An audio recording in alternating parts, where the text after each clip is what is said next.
Brother Chairman, Most Worshipful Grand Master, Right Worshipful Deputy Grand Master, distinguished Chiefs, my brethren all, good evening. Good evening. My name is Robert Monacelli, and I am a candidate for Junior Grand Warden. And I'm here tonight to tell you what I believe in and what I plan to do if elected. I have traveled the length and breadth of this great state for the last 8 years as a member of the Grand Staff, where I have had the pleasure of speaking with you, but more importantly, listening to you. 3 years ago, you elected me as a trustee of the historic Trent Masonic Temple, and in that capacity, I have regularly attended meetings of the Grand Lodge trustees. I have listened to and understand their challenges and concerns. However, I have also heard you, and you have expressed a concern over a perceived divide that has arisen between the Grand Lodge and the Blue Lodges, which has led to distrust and sometimes the spreading of misinformation. This situation must be rectified, and working with my colleagues on the elected line, this can be solved. Our ritual reminds us that Freemasons should meet on the level, act by the plumb, and part upon the square. With that principle in mind, I would reinstate Masonic town hall meetings.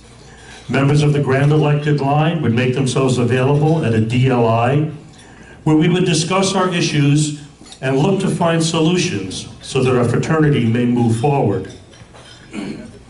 Membership is an ongoing issue for us, whether it be the raising of new Masons or the retention of our current members.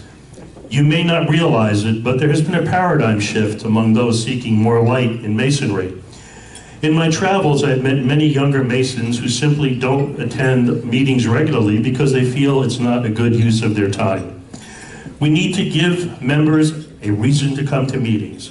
I pledge to work with the lodges to help them find a solution that works for them, as every lodge composition and interests are different. We need to make our meetings an event that is looked forward to and instill in our members a passion that would make them regret missing a meeting. To aid in accomplishing this, I would reinstitute the Masonic Speakers Bureau and post a list of speakers and topics on the Grand Lodge website to assist the lodges in appointing varied programs to their members to stimulate interest. I am a firm believer in the traditional path to membership in the craft. Freemasonry isn't for everyone. We should vet our prospective members carefully. Invite them to a lodge or an off-meeting-like function. Make sure that the brethren get to know their prospective petitioners and the prospect get to know the brethren. If and only if the time is right, then offer him a petition and move him through the degrees at a steady, unhurried pace so that he may fully absorb the experience of advancing through our degrees. I encourage our lodges to make use of their own local talent and create an environment that is inspirational, convenient, and enjoyable for its members. I suggest that whenever possible, the lodge should be conducted on the EA degree to allow our brothers to become involved in the lodge from the moment they are initiated. This excitement of joining the greatest fraternity in the world would be infectious. Whether they be an EA or a fellow craft, they are a Freemason, your brother, and a member of your lodge. The Master Mason degree is a life-changing experience that should be presented in that manner. The night should not be hurried with the degree worked in with a full night of lodge business. As well, lodges can hold emergent communications to confer the Master Mason degree.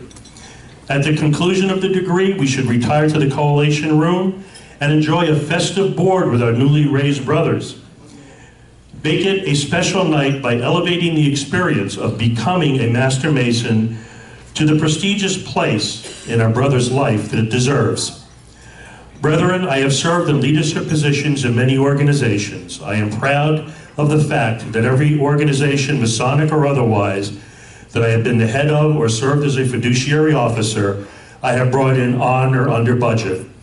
I pledge to continue that fiscal responsibility as a member of the elected line.